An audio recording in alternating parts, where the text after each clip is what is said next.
Good afternoon, everybody. Uneducated Economist here. So I've had quite a few people ask me what my opinion on Bitcoin is, and if I could do a video talking about Bitcoin.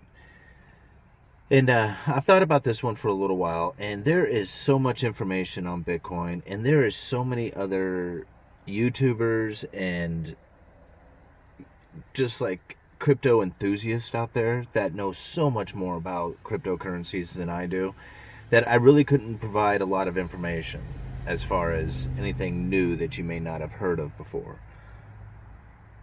But I can tell you what my experience with Bitcoin is, and the reasonings why I own Bitcoin and other cryptocurrencies, and am looking forward to holding them into the future.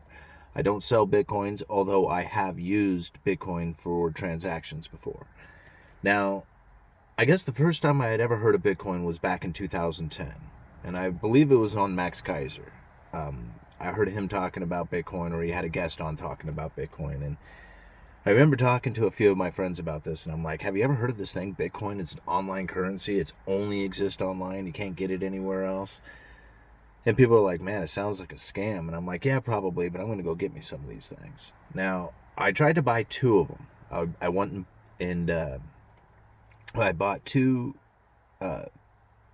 gift cards, like debit cards, like gift cards, and I was going to use these to try and acquire some Bitcoin.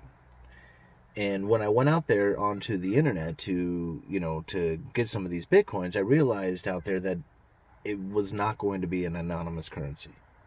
See, that was like kind of the big thing. I heard it from like the libertarians out there, like the libertarian movement said, this is an awesome currency because it is completely anonymous. And everywhere I had tried to go to purchase Bitcoin, like I was just Googling how to, where can I get Bitcoin? And everywhere I went to, I had to put in my name and phone number and address, and, they had to know who you were. And I'm like, no, I just want to be able to take this gift card, this debit gift card that I had, and get a Bitcoin with it and have it transferred into a wallet. See, I downloaded a wallet onto my computer, and I had a Bitcoin wallet, and I could not find anybody to do that. Like, everywhere I went to, everybody wanted to know who you were. That's when Bitcoin was $18. I remember I was going to get two of them. I was going to spend less. I was going to do $50, get two of these things, throw them around. If it was a scam, so what? I'm out $50. At least I learned something. If they're not a scam, then I learned how to use it. So that was my whole plan with buying Bitcoin in the beginning. Now, unfortunately, I was not able to acquire Bitcoin in that fashion. The way I was going to try and do it, where I just punch in my debit card information and they were going to send me some Bitcoin with these gift cards that I bought. It didn't happen. So I kind of gave up on the idea of buying Bitcoin, just altogether. Now you got to think, this is in the early days where it was not easy to get Bitcoin. There was very few merchants out there, not like Coinbase. Coinbase didn't exist at this time. And so I just kind of gave up on Bitcoin, but I kept following it. I kept listening to, a lot of these people talking about Bitcoin and trying to learn what it was. I was still very confused on what Bitcoin was. Like, I didn't understand the distributed ledger and any of that stuff. So, some time goes by and Bitcoin is really starting to rally. I mean, the price on it is really going up. And there was one major exchange, and it was called Mt. Gox. And Mt. Gox ended up in a world of hurt when it came to Bitcoin. Because essentially they were what, if I got the story straight, what ended up happening is that they were allowing people to trade Bitcoin that didn't actually have Bitcoin with them. Like, they would go and say, we're transferring this Bitcoin over into your wallet, and then they would allow them to transact on the Mt. Gox platform before those confirmations of those Bitcoins had actually taken place. And there was a lot of Bitcoin out there that was essentially fake. And they didn't wait for the confirmation to allow these people to start trading on it, and it eventually crashed the system. Now, that's like the simple explanation. At least that's what I got from it. If I'm wrong, you guys let me know down in there in the comment section. So I watched Mt. Gox crash, and it took Bitcoin essentially to zero. It took it, I think it ended up being like, 2 cents or something like that per Bitcoin. This is after it went from $18 up to hundreds of dollars down to just a few pennies. And I thought, well, that's it. Bitcoin's over. And a few months go by and Bitcoin's back, and it's still running its thing. Like, the Bitcoin program itself, Bitcoin wasn't hacked. It was Mt. Gox and their platform. They were the ones who screwed up. But the Bitcoin, it's kept performing just the way it always has. The ledger is just transactions. It's not part of like the monetary system when it comes to dollars, like the exchange of dollars for Bitcoin. That doesn't happen on the Bitcoin platform. It just records the transactions every time a Bitcoin goes from one wallet to another. That's all it does. It just keeps track of that. So these Bitcoin exchanges out there, they're the ones who are the issue when it comes to Bitcoin being hacked and people losing their Bitcoins, is because they essentially gave their cryptocurrencies to a third party. And that's what ended up happening to me. So when I finally was able to acquire some Bitcoin, now this is after Mt. Gox and all the other stuff, I'm watching, who was it? It was,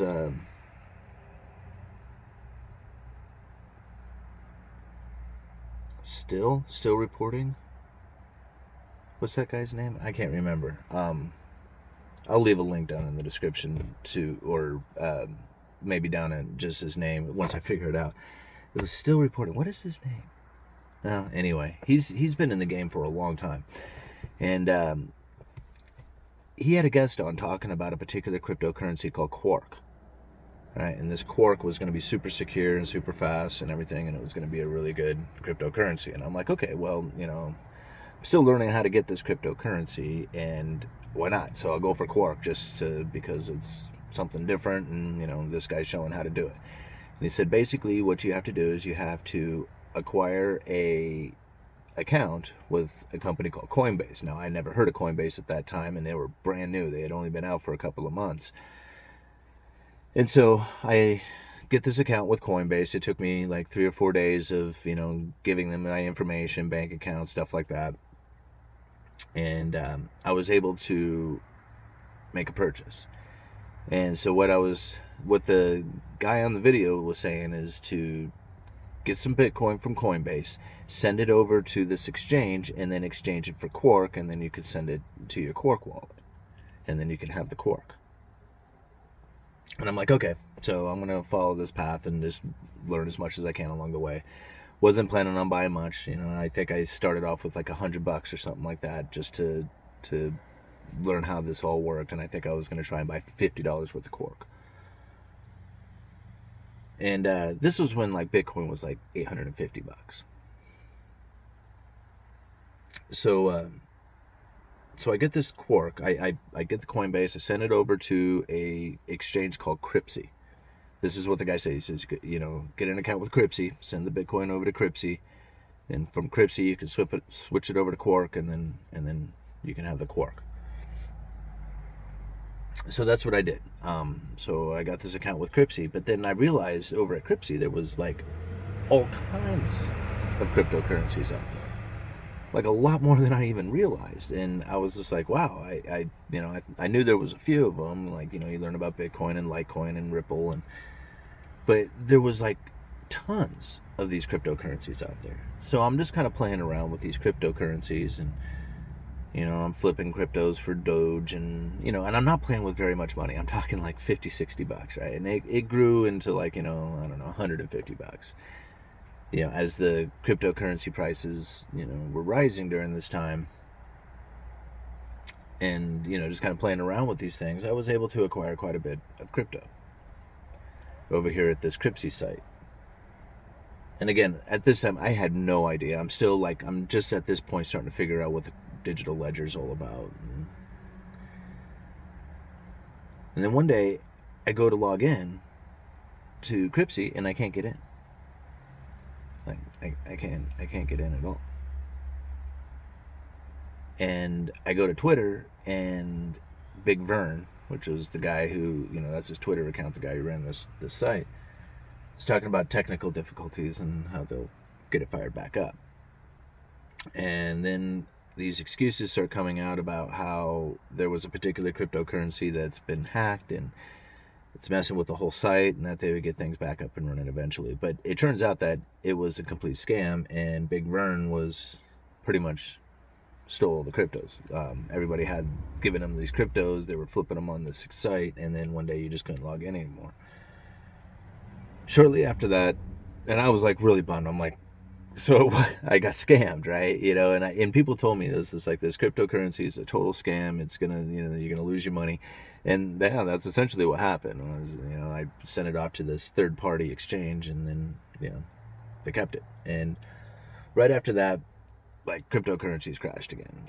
Bitcoin, I forget, it fell down quite a bit, and was down around the lower levels there for a while the FBI class action lawsuit was taking place. And I'm thinking, what am I going to do? Go join this class action lawsuit so I can get my $10 worth of crypto? I didn't even bother. I didn't even care. And I really wish I had, because had I got my cryptocurrency out of it, I probably would have had quite a bit. I can't remember how many Dogecoins I had, but it was back when Doge was first out. And I mean, if I remember right, I had like hundreds of thousands of Doge at this crypto site, Cryptsy, not to mention all kinds of other cryptocurrencies. But so I didn't bother doing the class action lawsuit. I was just like, yeah, whatever, it's $10 worth of cryptocurrencies, and I just kind of gave up on it. And a few years go by, and crypto's not, Bitcoin is very quiet. Nobody's really talking about it much. And then it starts to take off again. And it really starts catching some noise. And it starts running up really high. And I go and I check out that Coinbase account I had. And I realized, it was just like, wow, I have like $100 in cryptocurrencies over at Coinbase. Like, I had started with $100, sent it off to this Cryptsy site, ran it up to, a couple $100, had it all stolen from me, but the little bit that I had left over at Coinbase grew to the point of my original investment. So I was just like, hey, right on, so I got all my money back from my cryptos. Like, I didn't lose anything except for, the potential of what I could have had. So I'm like, right on. And I opened up another Coinbase account, because I had, I don't know why I opened up the second one. There was a reasoning for it. But anyway, so I have two Coinbase accounts. And so I opened up the second one, and I don't know, like a couple of months later, after I opened up the second one, I realized that they had these other cryptos available, Ether and Litecoin. And so I was just like, well, let's exchange for some of those. Why not? And now, this is when Litecoin was like, Ether was, like, if I remember right, I started buying Ether when it was like at $7 or something like that. And Litecoin was like, I don't know, it was a couple of bucks too. And so I didn't buy much of it. I just exchanged for, a little bit of this Ether and a little bit of this Litecoin. And both of them ran up really high. And so, like, as Bitcoin was running up to like 20,000, I was like watching my crypto, like, whoa, watch this thing run. I didn't even really put any money towards it. I mean, I put some way back ago, had it all stolen, it's all back, and now it's growing like crazy. So I threw a few more $100 at it just to kind of increase the portfolio, and was buying these other cryptocurrencies. And started learning a little bit more about the Ethereum. And Ethereum is a really interesting cryptocurrency, because what Ethereum is that it's the platform for other cryptocurrencies referred to as tokens. So you have your Ether wallet, and then within the Ether wallet you can have tokens, and these tokens can be worth, whatever. I mean, they can be worth a lot of money. And it's kind of hard to explain tokens, but they're basically like the currency of a platform that you want to do. And for example, one of them that I have is a advertising. So all the advertising is done in this particular token on the Ethereum network. And I don't want to get into like the technicalities of it, because there's probably people out there who are going to explain it a whole lot better than me. But so that's what I did with Ethereum. So once I realized what Ethereum was, and I took that Ethereum and started buying tokens, and it was actually pretty difficult because most tokens that you go to try and buy out there were not accessible for purchase by the United States citizens. Like if you're a citizen of the U.S., you weren't allowed to buy any of these tokens. So it was really kind of a pain, because every token I went to go purchase was just like not accessible. But I did manage to find a few of them, and I was able to get them into the Ethereum wallet.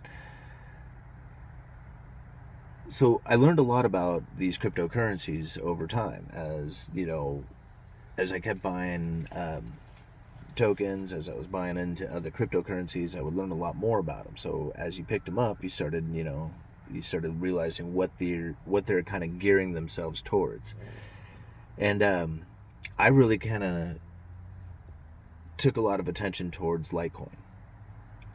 And the reason is that I really like the guy Charlie Lee. Now, a lot of people will look down upon Charlie Lee because he sold out of a lot of his Litecoin, pretty much all of it, when it had reached that all-time high of close to $400 or whatever it was. I can't even remember how high it had got.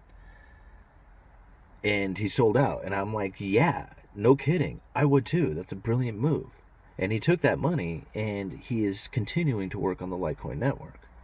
And that, to me, shows a lot of sign of honesty, in my opinion. If you see something that is at its all-time high, a ridiculous high, and you don't take advantage of it, and then he didn't just bail out. Like he was just like, no, look at what it's done provided. Like, I built this thing, look where it's at. I'm going to sell out. I'm going to have a lot of money, and I'm going to continue to be able to have as much attention as I want to pay attention to into the Lightning Network or the Litecoin network or anything that you're working on. That to me was a sign of I want to follow this guy. I mean, I appreciated that. And a lot of people look at it as he just bailed out and basically sold out when the price was at its all-time high. And he sold off all his cryptos and ended up with a ton of money. That's brilliant. I mean, I would have done the same thing.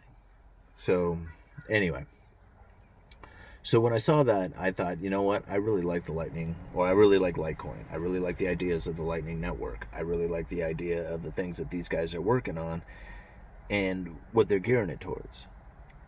So I bought in heavily into Litecoin.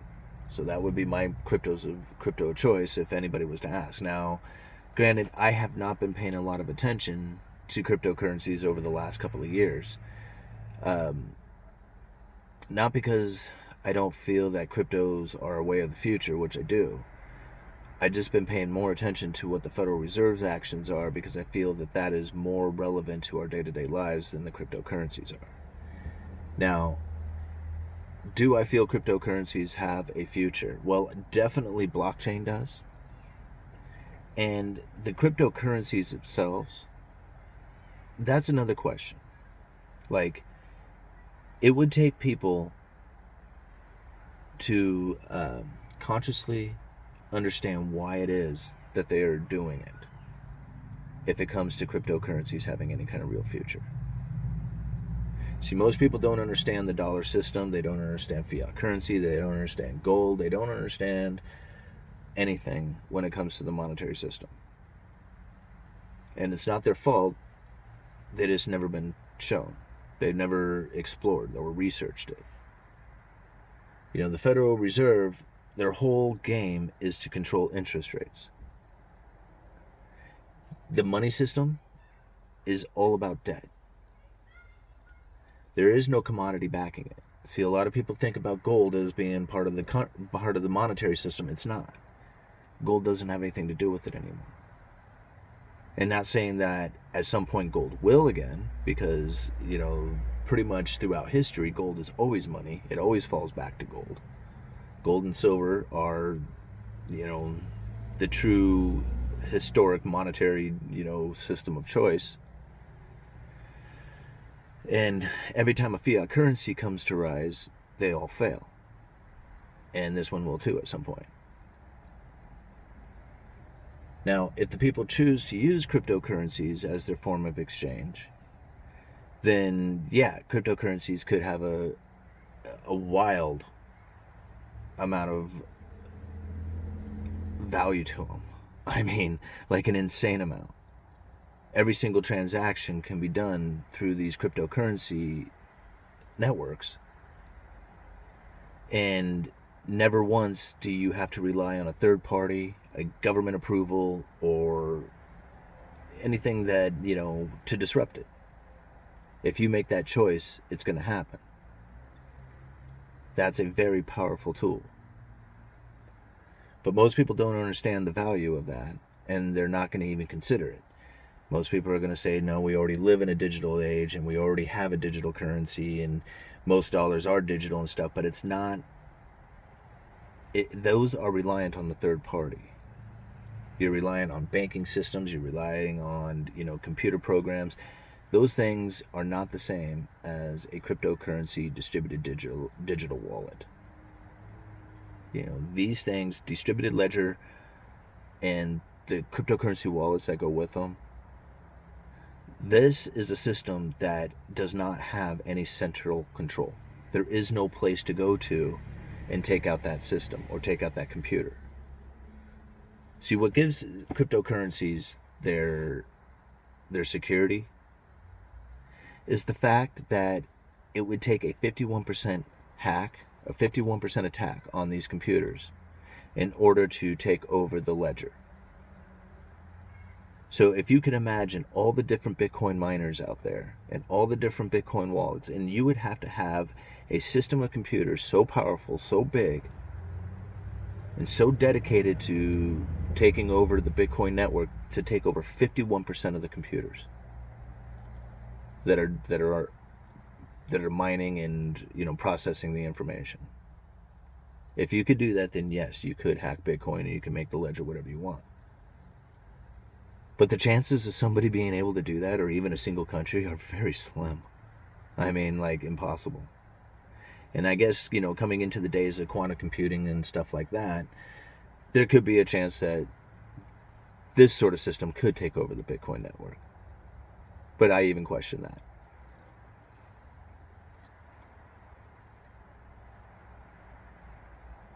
So when it comes to owning Bitcoin, or owning cryptocurrencies in general, I like to own them for the educational purposes that come with it. When I buy them with understanding. So I research and I look and I try to pay attention to what's happening, any kind of news articles that are going on with it. And if I feel that it is something that is going to continue to go into the future with some, with some kind of growth pattern to it, then yeah, I would buy some. But the idea that, buying into these cryptocurrencies, like it's going to be some sort of like guaranteed make you millions of dollars, going to have some extravagant life if you just buy, $1,000 worth of Bitcoin today, I wouldn't play that game. Those are chasing dreams that could never happen or may never happen. But if you're getting in because you want to learn a little bit more about cryptocurrencies and you want to understand how Bitcoin network works and how, the cryptocurrency and blockchain systems can really benefit humanity and just, in general, like kind of keeping the people honest, because you really couldn't have the fraud like you experience in today. The blockchain network really pretty much, kind of eliminates a lot of the idea of fraud. And in the fashions that we know today, of course, once you create a system, then, criminals will find their way in. But Anyway, I'm kind of babbling a little bit. But that's kind of my idea about cryptocurrencies. Anyway, so I hope I wasn't like, too boring for that. But I know a lot of you wanted to know like what my feelings are about cryptocurrencies.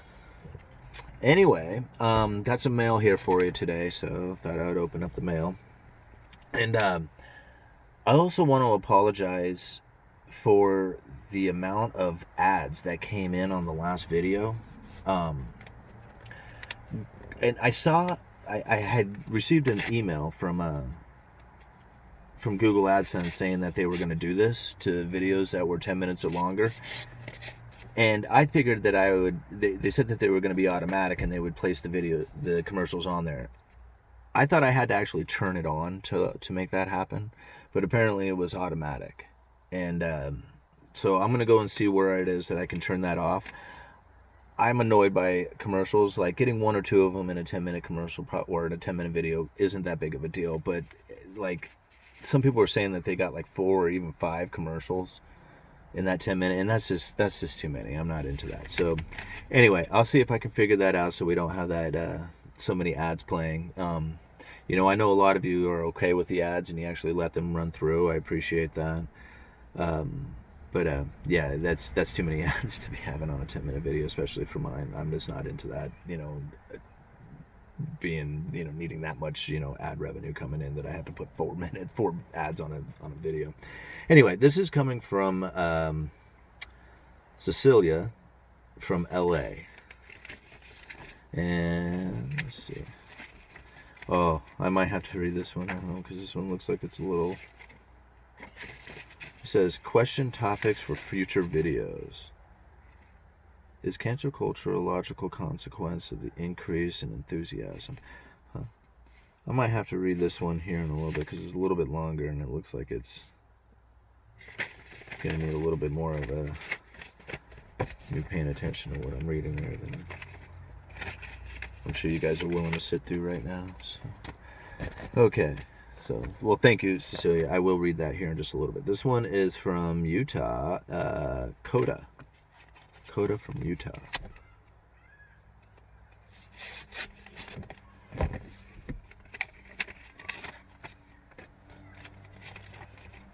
Oh, hey, right on. Oh.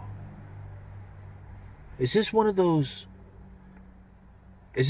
dollars that have gold like right in it? This is a brilliant idea. Right on. Thank you. And plus $1. Okay. Oh, right on. Thank you. Yeah, let me talk about this here in just a second. Let's read what this says. From one uneducated economist to another, you don't have to be educated to know which number one is worth more. Say hello to the Utah Goldback. Enjoy. The Utah Goldback. Real money, 1/1000th of an ounce of 24-karat gold, legal tender, affordable way to own gold, defy the Fed. And it says at defy the grid, defythegrid.com/shop. defythegrid.com. Wow, right on. That is so cool. Now, I've heard people talk about these, and I'm not sure, maybe it was you who had sent me the email on it telling me to research this, but these things are awesome. There is gold. There is 1/1000th of an ounce of gold in this little bill right here. So you think about it, like, people say, well, how do you go and spend your gold at the grocery market? Right here. There's 1/1000th of an ounce of gold. So you think about it, gold is what? Just shy of $2,000 an ounce. So this is worth like $2. Right?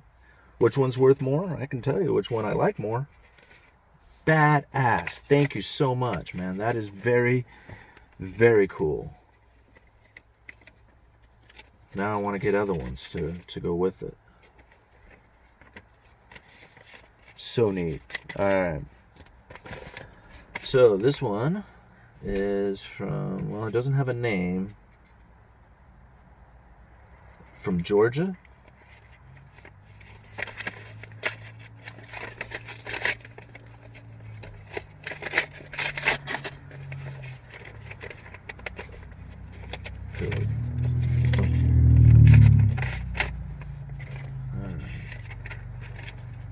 The great controversy, past, present, and future. How will it end?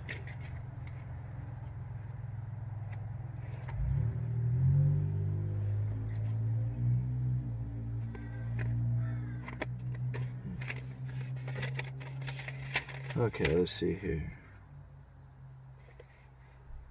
Dear Uneducated Economist, I found your channel a few months back and want to say thank you for your contribution to society through your videos. It took me 14 years to pick up this book and read it after it was given to me, and I wish I would have read it sooner. I don't know if you are religious or not, but that doesn't matter. This book was written in 1888. This is, of course, a copy, but it outlines the key players in their end goal in the times we are now in. There is a lot of history in it which is necessary to understand the present of the future. I hope you are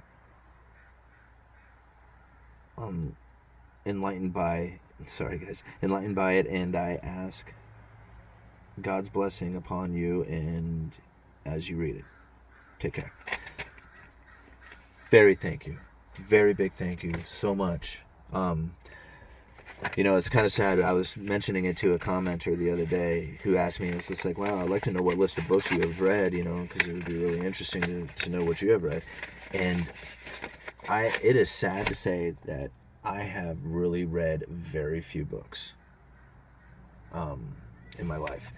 One of them happens to be The Creature from Jekyll Island, which is pretty influential in a lot of what I think about the economy and stuff, but it was a really good book. So, but yeah, as far as books, I have not read a whole lot of them, and I would really like to change that. So, hopefully at some point, I'll try and take an hour a day to just read something out of a book and try and read a book completely through. Like I said, it's I had a reading disability growing up, so sitting down and just, blasting through a book is just not something that I've ever done. Anyhow, moving on here. Roseville, California.